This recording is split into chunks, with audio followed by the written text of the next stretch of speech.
Pessoal, conforme já vimos aqui, a boa obra de arte é aquela em que o artista domina a sua matéria. É o pintor que domina as cores, é o escultor que domina o barro, domina a pedra, é o músico que domina os sons. Há, portanto, já implícito nessa situação, um conjunto de regras. Cada arte tem a sua regra. Existe uma maneira correta de segurar o pincel, existe uma maneira correta de atacar a pedra com o cinzel, existe uma maneira correta de articular os dedos da mão para tocar piano e assim por diante. Existem regras na harmonia musical e etc., né?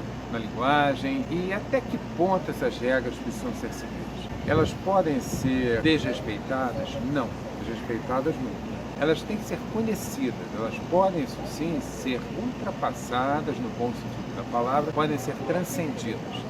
Então, por exemplo, se tomarmos o Tratado de Harmonia de Schoenberg, do século XX, um dos maiores compositores clássicos do século XX, um grande inovador, pai da música do decafônica, nós sabemos, Schoenberg tem o seu Tratado de Harmonia. Na edição que eu estudei, li o tratado, tem umas boas 500 páginas.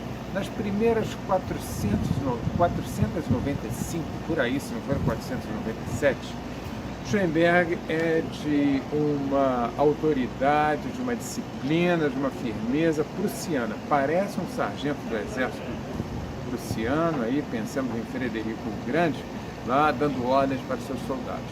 Pois bem, é muito rigoroso mesmo.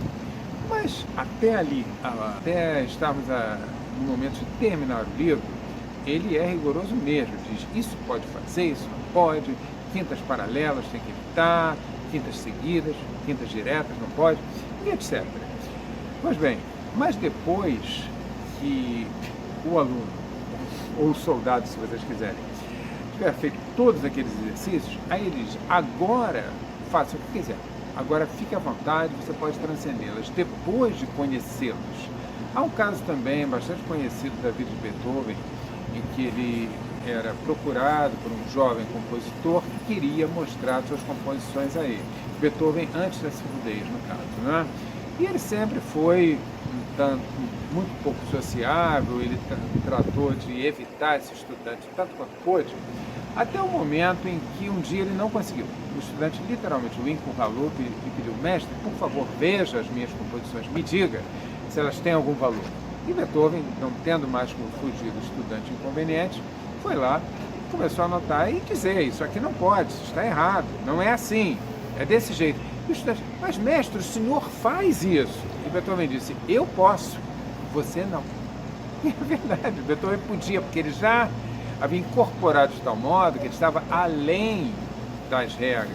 Pensamos também naquele poema bem conhecido de Manuel Bandeira, Irene no Céu, em que Irene é uma senhora negra, escrava ou ex-escrava, não sei se foi ama de leite de Manuel Bandeira, alguma coisa parecida, ou ele se inspirou numa situação desse porte. Então ele diz, Irene boa, Irene assim, só elogios a ela, não é? Irene calma, Irene tranquila, Irene santa, Irene na morte vai para o céu, não é? Então, e quando ela chega no céu, sem passar pelo purgatório, chega, depara com São Pedro. E ela pede licença. Licença, meu branco. E São Pedro diz a ela, você não precisa pedir licença para entrar, Irene. Entra, Irene. Está errado, sob o ponto de vista da norma culta da língua.